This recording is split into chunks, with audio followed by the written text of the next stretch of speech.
Saudara, saya punya satu cerita. Waktu saya pelayanan di Jakarta, satu kali saya diundang khotbah. Saudara, waktu saya diundang khotbah, pas hari Minggu waktu itu, saudara, saya lupa ternyata kalau saya harus khotbah. Jadi saya harus pergi ke ada satu gereja yang mengundang saya, kurang lebih perjalanan bisa 20 menit menuju ke gereja itu, saudara. Nah, hari itu saya baru ingat setelah telat 10 menit. Jadi saya masih di rumah. Oh, waduh, saya lihat jam, oh ternyata hari ini jadwal khotbah, saya harus pergi nih, tapi saya sudah telat 10 menit. Jadi kalau saya sampai ke sana, saya bisa telat 30 menit, itu kalau tepat waktu, saudara.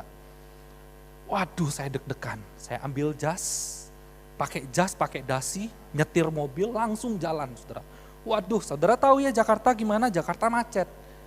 Harus pinter-pinter kalau Jakarta. Apa yang saya lakukan, saudara tahu? Tiba-tiba karena busway jalurnya kosong, saya masuk, saudara. Setelah saya masuk, saya ngebut di jalur busway. Lalu tiba-tiba dari belakang ada bunyi. Piu. Tahu bunyi apa itu? Put, put. Nah, itu punya siapa itu? Put, put. Nah, gitu loh. Punya Om Samuel ya, bukan? Polisi, saudara. Saya dikejar. Aduh, mati saya, Tuhan. Ini saya mau khotbah, tolong buka jalan, Tuhan. Buka jalan. Gimana ini? Ini saya sudah terlambat, Tuhan. Aduh, bagaimana? Matilah saya, mati. Polisi, saudara, di belakang, bayangin. Saudara, saya dikejar sama polisi, lalu kemudian saya berhenti. Pak polisi ketok, tok, buka jendela. Saudara, waktu buka jendela, langsung Pak polisi itu ngomong, Bapak tahu bahwa Bapak sedang melanggar? Oh iya Pak, aduh saya minta maaf, benar-benar minta maaf saya Pak.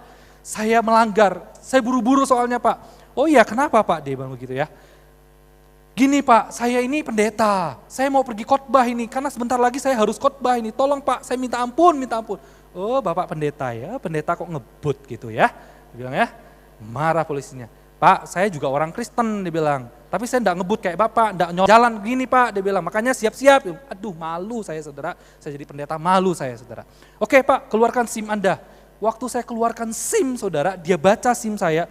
Oh, alamat Bapak ngunut ya, dia bilang. Oh, loh Pak, kok tahu ngunut Pak? Saya bilang, oh saya dulu pernah tugas di ngunut, ibadahnya di Yepo, matilah saya. Waduh, mati saya. Kenal Om Petrus Pak? Saya bilang, kenal Om Petrus Pak? Saya bilang begitu ya. Oh itu mertua saya Pak. Oh gitu ya, mertua Anda, dia bilang. Saya berharap dia mengampuni saya atas nama Pak Petrus begitu ya.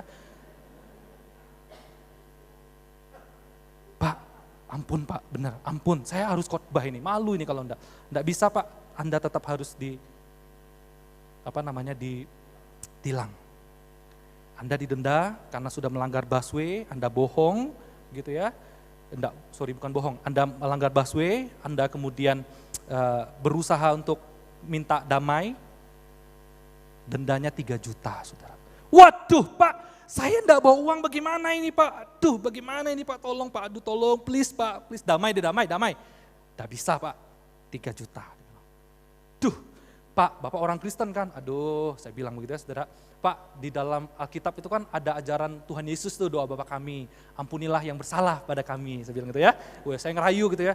Oh iya betul sekali Pak, tapi kan kalimat berikutnya bilang, ya jangan membawa kami dalam pencobaan, tapi lepaskan kami dari yang jahat, kata Pak polisi begitu. Saya nggak bisa debat saudara, aduh Tuhan, ampuni saya. Duh Pak, ampuni saya Pak, oke. Ya sudah, saya nggak bisa apa-apa, sudah lemes kaki saya, udah males mau khotbah saudara. Saya tinggal menanti, surat tilang itu, surat tilang.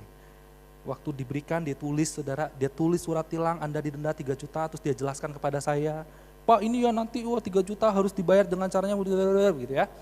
Saya enggak mau lihat saudara, aduh saya sudah malu sekali. Bentar lagi ditelepon ke Pak Petrus ini saya ini. Singkat cerita saudara, waktu saya tunduk, tiba-tiba dia angkat surat tilangnya. Cret, dia sobek. Cret, dia sobek. Waduh, Pak kenapa disobek Pak? Saya bilang, Pak Anda saya bebaskan, Anda saya ampuni. Wah puji Tuhan, saya bilang puji Tuhan, haleluya, haleluya. Saya teriak-teriak, Pak terima kasih banyak, terima kasih, puji Tuhan, haleluya, puji Tuhan.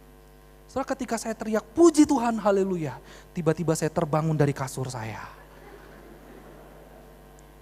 Itu hanya mimpi ternyata saudara. Itu hanya mimpi. Aduh, saudara mimpi aja udah senang ya, diampuni ya. Aduh, lega rasanya. Ternyata mimpi deh. Saudara senang diampuni oleh Tuhan? Saudara senang diampuni oleh Tuhan? Saudara senang Kristus sudah tinggal dalam hidup saudara? Atau jangan-jangan selama ini kita mimpi? Mimpi sudah diampuni. Mimpi kalau Kristus sudah tinggal dalam hati kita. Kalau memang sungguh-sungguh Kristus sudah tinggal dalam hidup kita.